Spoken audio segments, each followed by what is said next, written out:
three-time Super Bowl champion, two-time Pro Bowler, Mark Schlereth on his podcast absolutely ripped into the idea of Lamar Jackson and Baltimore fans saying that Lamar needs more weapons. He keeps needing these weapons, and this is actually the full quote on his podcast. When it comes to playoff football, Lamar Jackson is mediocre come playoff time. You have been so good in the regular season. You have so many expectations, and I do not want to hear from all of you out there that are telling me that Lamar Jackson, well, they don't get him weapons. How many first-round wide receivers do you need to draft? Well, they're not drafting the right one. Well, you're not developing them. Well, how do you develop them? Well, your quarterback has a long way to go in developing wide receivers. So I don't want to hear that from you anymore. Any of you Baltimore fans, I'm tired of it. They drafted first round talent. They've drafted tight ends in the first round. They've drafted 3 different wide receivers since 2018 in the first round. I mean, it's one of those things. Don't tell me about the pain. Show me the baby. Produce in the playoffs. So, absolutely ripping into Lamar Jackson and Baltimore fans as well. But I would like to know, do you think Lamar actually has enough weapons around him to be a successful quarterback in the NFL? No. What? I don't. I don't think he has the wide receiver talent around him. They went and got OBJ. OBJ didn't have a very good season last year.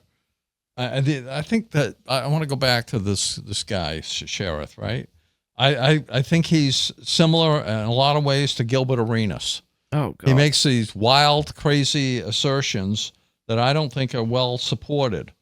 He says, the Ravens have drafted 3 different first-round wide receivers and first-round tight ends. True. Well, that Lamar Jackson didn't have a say in the draft. That wasn't him who was drafting. It was the front office that did those drafts. They didn't do a very good job.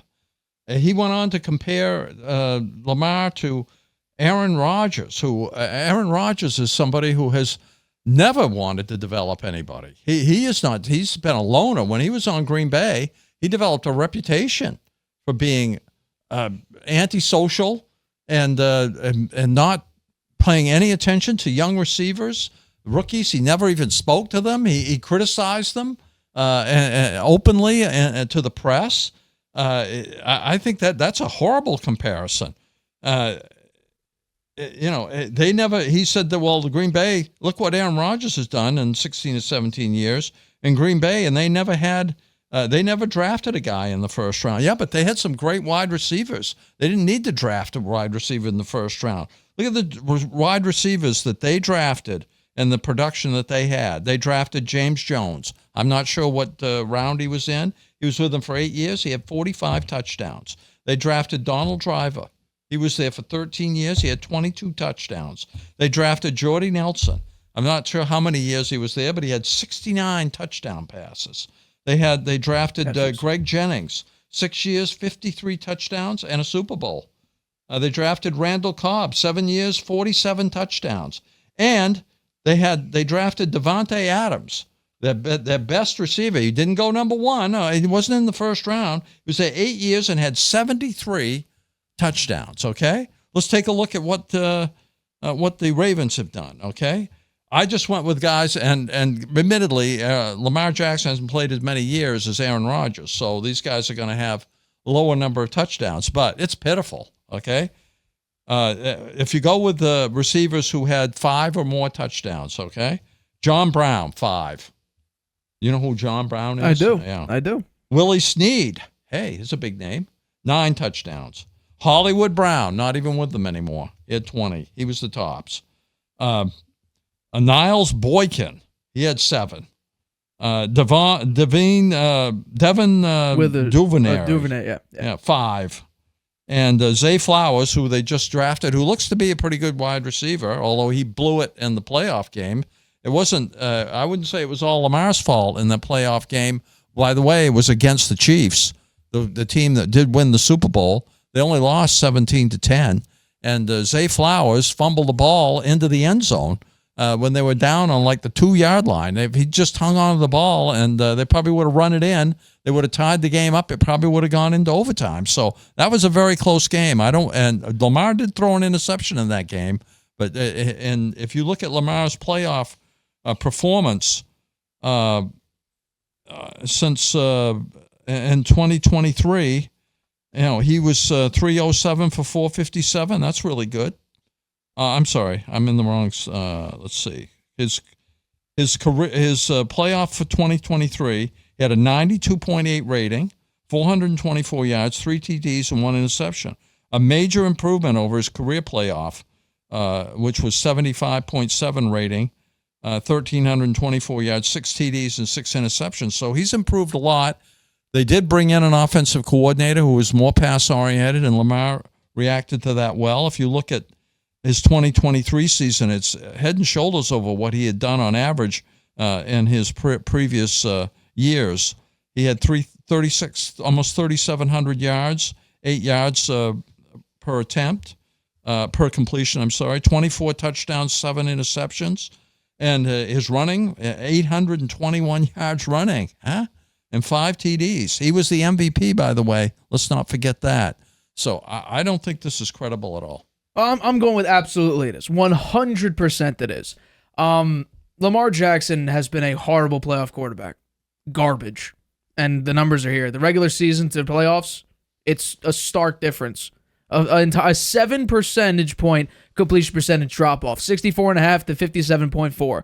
Passing yards per game is a little bit up as well. But you know what? It could be just more games. I'm not sure, but I think it's because Lamar's trying to do more. Records 2-4 compared to winning over 75% of your games in the regular season. Touchdowns, interceptions. It looks like a 3-to-1 ratio right there, 125 to 45. Touchdowns, interceptions, 6-6. Passer rating, 98 to 75.7. 75.7. That is like bottom 10 in the NFL if you put him in the regular season. That's like a bottom 10 quarterback right there. So let's talk about a couple of those first round picks. And now I'm going to expand it a little bit. Let's branch off just a tiny bit. Not only let's go first round picks. First round, I'm doing surrounding cast, running backs, tight ends, receivers. I'm also doing first round picks he's played with, because I think that also has to do with it. You're throwing to a first round talent. So in 2018, while they drafted Lamar Jackson, they also drafted Hayden Hurst, who, by the way, when Lamar Jackson came in towards the end of the year in 2018, had his best streak on the Ravens in 2018 with Lamar Jackson. Michael Crabtree was also on the Ravens at that time in 2018. Was a previous first-round pick. 2019, they drafted Hollywood Brown. 2021, Rashod Bateman, as well as Sammy Watkins.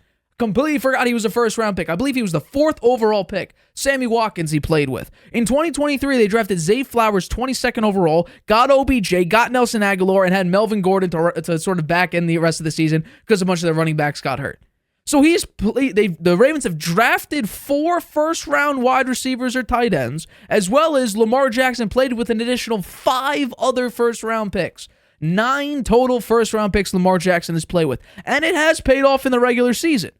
But I think when it comes down to it, if you really want to just break it down to the bare bones of it all, Lamar Jackson in the playoffs tries to do too much. And we saw it sort of in his unanimous MVP season. He fell apart in the playoffs. Absolutely fell apart. And a lot of people want to talk about, well, the offensive scheme wasn't based around receivers.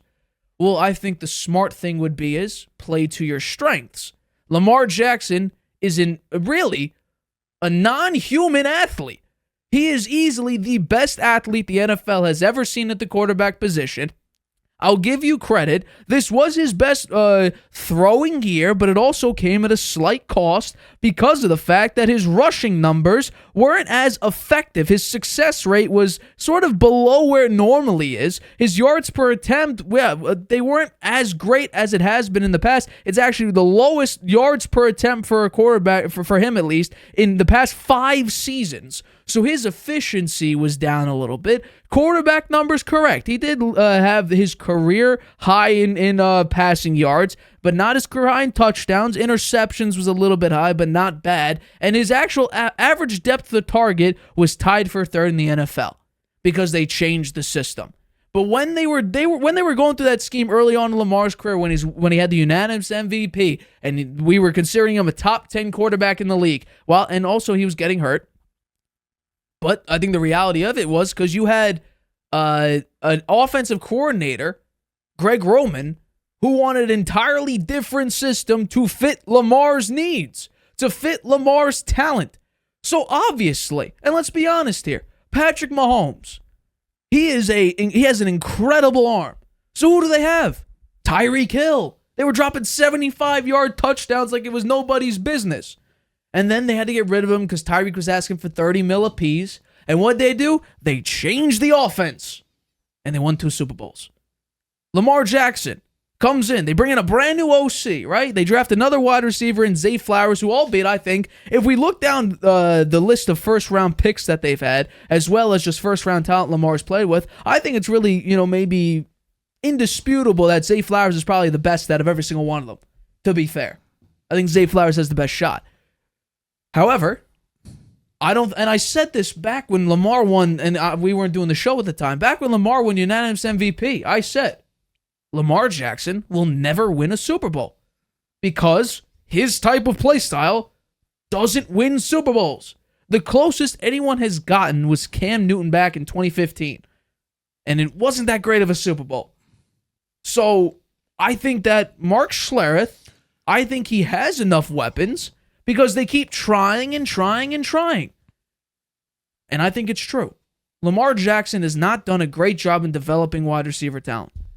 Because the top tier quarterbacks, they do. The top elite quarterbacks, and earlier in the show, we classified... Aaron Rodgers? We classified... Aaron Rodgers didn't develop top tier talent? No, I don't think so. You think Devontae Adams would be the same receiver? No, he didn't develop him, though. Devontae Adams was a great receiver to begin with. Then why did he go the first round? Aaron Rodgers is not somebody who developed anybody. He was a Randall Cobb? He didn't develop Randall Cobb. You don't think he threw the ball? He threw the ball to Randall Cobb. Randall Cobb was developed by the coaches. The coaches. And by his own talent. It didn't have much to do with Aaron Rodgers. Aaron Rodgers is not somebody that was a team-oriented guy. He had that reputation in Green Bay. A lot of people did not like him. They didn't like him in Green Bay. He wore out his welcome there, and he left. And he was not somebody to develop talent. He said bad things about the rookie wide receivers to the press. He was not somebody who developed talent. I think it's a very poor comparison. And I think that it's not all on the quarterback to develop the wide receivers. It's on the coachings, and it's on picking the right players. The Packers did an excellent job picking wide receivers. They didn't have to use first-round draft picks for them. They managed to find great receivers and lower-round picks. How come the Ravens can't do that? And I do think that Lamar Jackson did play much better in the playoffs this year. And the offensive scheme was changed around, and he did respond to that. And despite the fact that he didn't really have that great a wide receiver talent, his best receiver, the tight end, Mark Andrews, was hurt most of the season, and he still threw for 3,600 yards. 3,600 yards, and he had 821 yards rushing. Now, you may pick on his average a little bit, and maybe it was down a little bit. But how many other quarterbacks had 820 yards rushing and had 3,700 yards passing, and 24 TDs to only 7 interceptions? And the 24 plus the 5 TDs that he scored himself, 29 TDs. He accounted for 29 touchdowns. He won the MVP, Nate. I'm sorry. Yeah. He's won it twice. Correct. Okay? He lost in the playoffs, but he lost to the team that won the Super Bowl. Correct. And he only lost to them 17-10, and he was in position to tie the game up, and Zay Flowers fumbled the ball in the end zone. What about the bad interception he threw? That was a mistake too, but they still had the opportunity. They played that game.